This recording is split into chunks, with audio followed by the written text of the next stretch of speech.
Ngayon subscribers ho chule hichi video vi ho zo se na bon chavin ni khopa achi sa sang ni le som ni kum apat vanoi lo so na pandemic covid-19 au khu si tolhan in mihemte ngaidan le hindan alamdang sengtan abang loi khat chu ta sa hin khoti ta alova alhagaw hin kho ki sanjong boilo liu adim ta hi ngai tu lungsu tu conspiracy theory za apeng do in ki helhem na zong ani anin apung jing in hi hinla hi tabang na gimnei vanoi lo so jing the hise hi achi sa khang ho a vanoi le si chung a vel tampi ana so tan hi itopik nga iluta ding zeun amasan pandemic ipikisena ham anavel hite pandemic kiti hi great to cheng bang o le demos akiti le local people ahilo le crowd tina ahi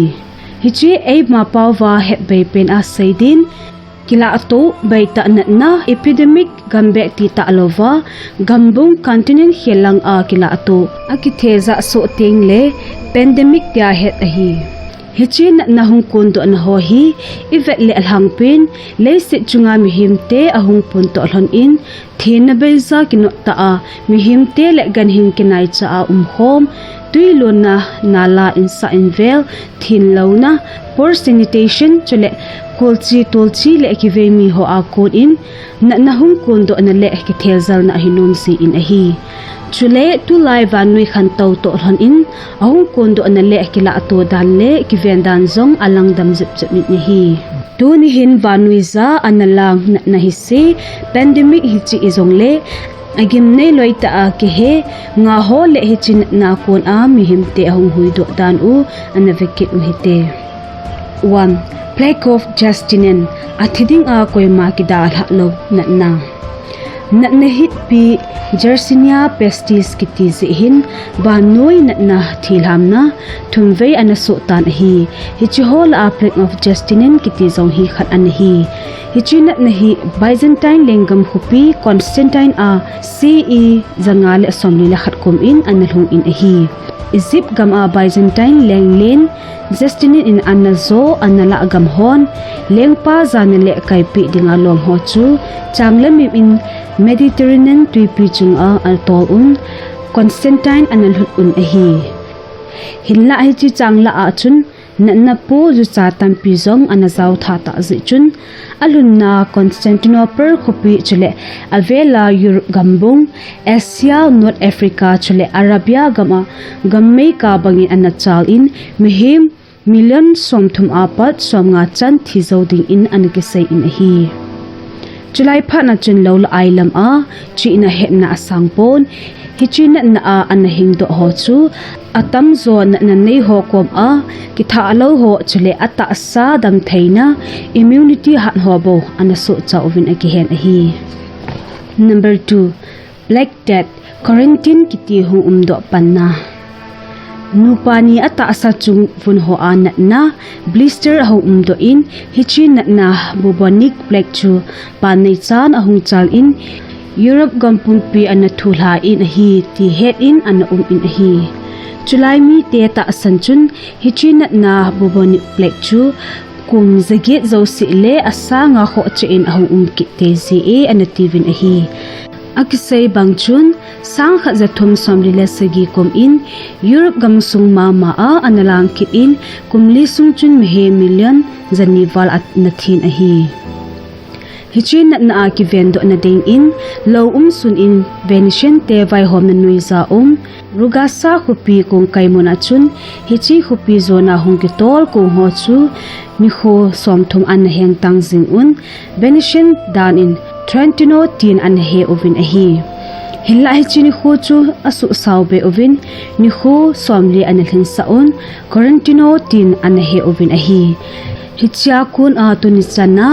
iman I het quarantine ti hi hungkila do son ahi kidang ta hichi achi pu chu nasata in aphat chompi ovin black death tia ki hen na chu su tangzo an hi in ahi number 3 the great plague of London the moho khumtupna London khupi chu Black Death anabaita abang chun na chun theng te in anadala theng sel thei pon hi kum som zo si le a hin level bang in sang khat zathung som li legi apat sang khat zagup som gup langa kum sung chun vel som li vel na chu analang in a hi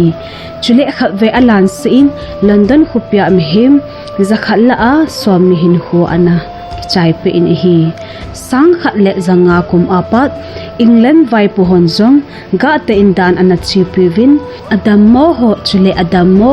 umne in sumi te khe khan theina mak anabol ovin chule na poding a Ginneo gan chahozong ana that gam un a hi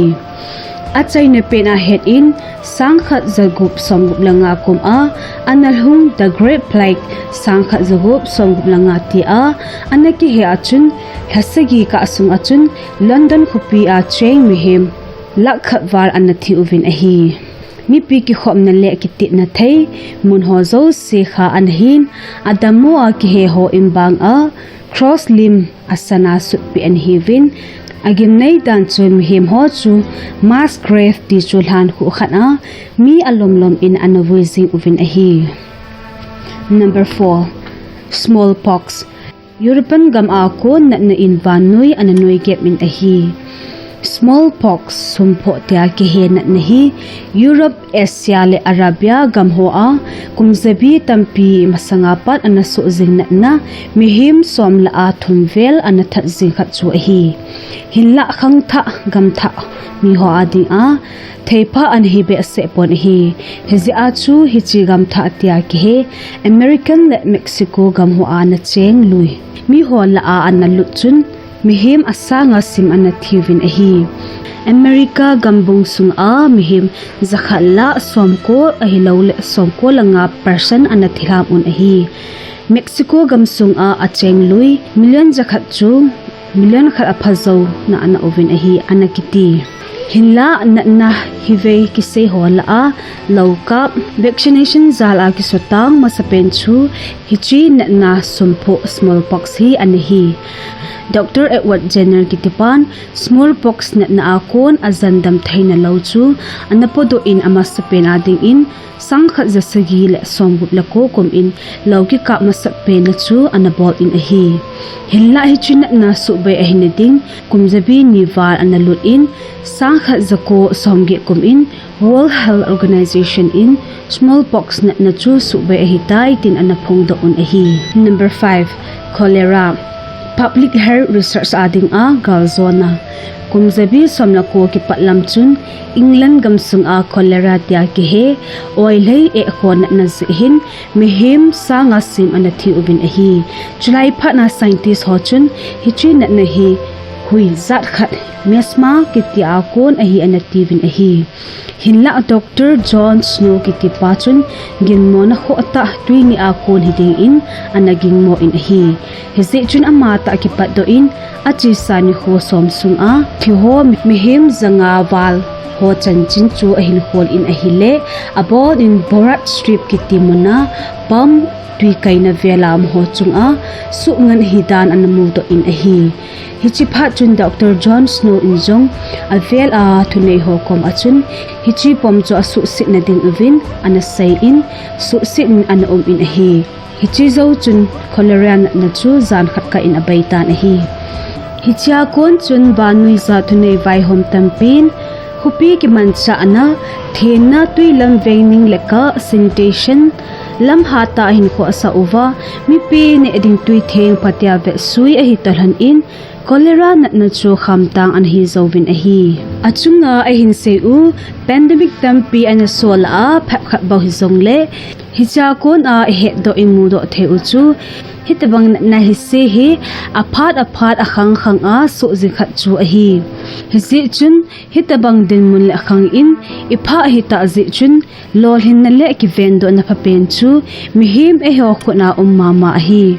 thunei vai hom ten bolding bolloading Asei ho hi phatia zui a je chanding a lom ta hi azi chu je chen kiti hi khanglui lai za patna hi tabang phat lai za ipui pa tevin zong an zui jing khat u chu a hi Asei na pen in Tuni athil so ho mo lungling lau lovin khununga mi ten thusima e hin simting ule kihel na thei man pha e hi na ding un ching thei te in na chunga gal zo de hi ngai to zo hite lunglut ta a chaina chen vi ho zo se chunga ki pa thu ong ki sei in mabana azong trainer hinjoi jing a hinsel jing di in sa ta in tim hi ve